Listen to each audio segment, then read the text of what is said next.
we so dangerous. My flip mode squad is dangerous, so dangerous, we so dangerous. My whole entire unit is dangerous.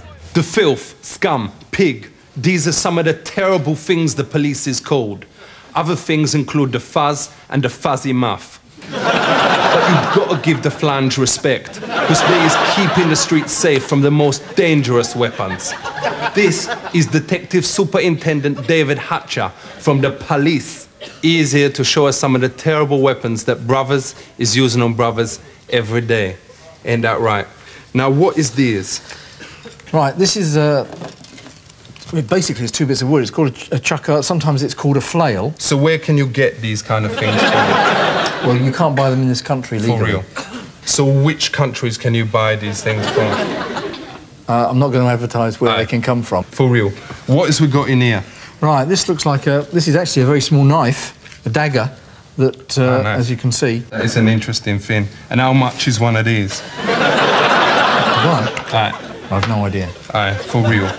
So what about this? Is this well dangerous? That is wicked. What is that? I've never seen that before. What is that? Is that well dangerous if you go like that?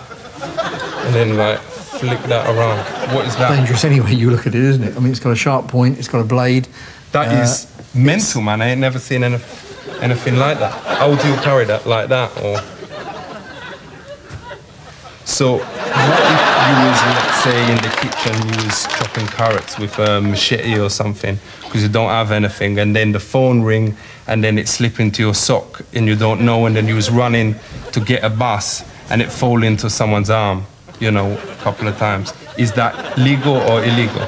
You've got a wild imagination. That means thinking about the law. Would that be legal or illegal? I'd say that's absolutely illegal. No court is going to believe that that sequence of events was really likely to occur. So would this be legal to carry around with you? Because that is... No, because that's designed only for one purpose. Aye, I mean, for hurting someone. You couldn't convince me that you'd got that with you for anything legal. What if you just said you got it for your packed lunch or something like that? I'd say convince the court, Ali, because I don't believe you. You're coming with me. Aye. Where? What not? If you like.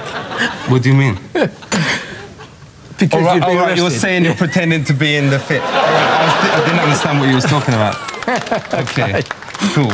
What kind of excuses do a court believe with knives? If it's the truth and if it's reasonable, then hopefully the court will believe it. What I'm not going to do is to give you a list of things that I would suggest a court might believe, because you could use that excuse and it not really be true. So has you ever come in contact with a criminal who can put in a hand into someone's body and take out the heart and just like that? Because I know they've seen that in the films and whatever, but they say if he was really trained at Kung Fu or whatever, you can do that.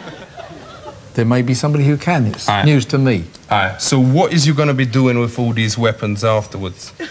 Well, they'd be taken to an iron foundry, they'd all be melted down and destroyed. So would you auction them? What about if it was for charity? Not even for charity. All right, thank you very much, Chief Superintendent. Big up, respect.